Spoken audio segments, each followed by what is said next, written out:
Salut à tous, c'est la petite Cat Zinzin. Alors aujourd'hui, je voulais vous parler de la valeur traumatique du burn-out. En quoi le burn-out peut-il constituer un traumatisme?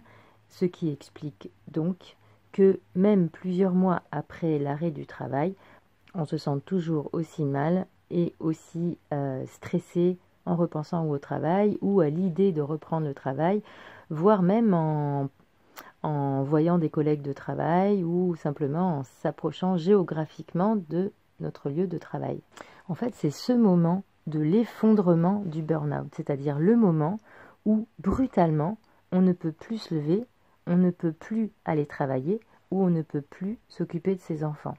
Il y a un effondrement total de la perception qu'on a de soi-même, de la perception qu'on a de sa capacité à gérer sa vie, à assumer ses responsabilités. Cet effondrement est brutal et en fait tout bascule en quelque sorte. Il y a un avant et un après. Il y a la façon dont on se perçoit avant cet effondrement et la façon dont on se perçoit après. Il y a un effondrement total de l'estime de soi, de la confiance en soi, et cela peut être donc tellement angoissant et indigeste comme émotion que cela peut constituer un traumatisme. En fait, c'est quoi un traumatisme? Eh bien, en fait, un traumatisme, c'est un événement violent, si violent qu'il fait vraiment effraction dans votre psychisme, comme une profonde blessure, en fait. Alors, parfois, les gens comprennent mieux si on fait la comparaison avec le fonctionnement de l'intestin. Imaginez, je mange ce gros caillou. Si je mange ce caillou, eh bien, mon intestin ne va pas être super content. Il va se dire, c'est quoi ce machin complètement indigeste? J'y comprends rien, je vois pas ce que c'est, je ne sais pas le métaboliser, je ne sais pas traiter ce machin. Du coup, ben, ça va rester bloqué. Voilà. Mais ça fait mal. Ça fait mal. Pourquoi? Bon, d'abord parce qu'avoir ça dans le bide, ça fait mal, mais aussi parce que mon intestin va sans cesse essayer d'aller évacuer ce caillou. Donc il va se contracter, tout ça, donc je vais avoir mal au ventre, je vais avoir des coliques, enfin bref. Comme on n'est pas tous égaux en matière d'intestin, eh bien il y en a, ça va plutôt pas mal se passer et ils vont réussir à évacuer le caillou. Et d'autres, eh ben, ils vont pas réussir à évacuer le caillou. Et ça va faire un espèce de gros blocage ou ça va faire une grosse inflammation, ça va faire, c'est rien, une péritonite, un truc horrible. Bon, bref. Eh bien, le cerveau, en fait, c'est un peu pareil. C'est-à-dire que l'émotion totalement indigeste, elle va rester en fait bloquée en plein milieu du psychisme, on va dire. Et en fait, le psychisme va sans cesse essayer de retourner à cette information pour pouvoir essayer de la digérer, de la comprendre, la traiter, la métaboliser et la ranger dans les étagères des souvenirs. Voilà. Cette blessure, de toute façon, elle renvoie toujours à une perte, que ce soit une perte matérielle ou immatérielle. La perte, ça peut être la peur de mourir, ou alors voir quelqu'un d'autre mourir, ou avoir peur que quelqu'un d'autre meure. Donc par exemple dans un attentat, dans un hold-up ou dans un accident de voiture. Ça peut être bien sûr la perte d'une certaine intégrité de soi, comme par exemple dans une agression ou dans une agression sexuelle notamment.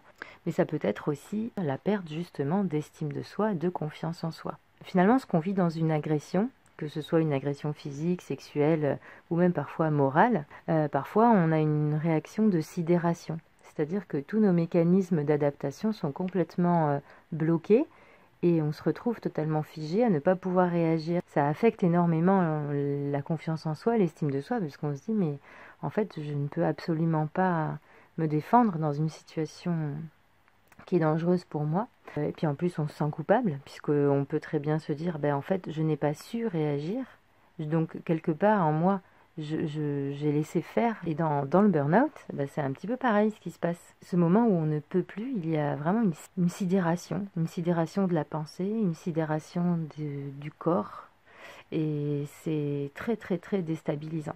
Dans cet avant et cet après, vos croyances par rapport à vous-même et par rapport au monde même dans lequel vous vivez sont radicalement modifiées. C'est-à-dire qu'avant, si vous aviez la croyance que vous étiez relativement en sécurité dans ce monde ou en tout cas avec vous-même, eh bien d'un seul coup, vous n'êtes absolument plus en sécurité.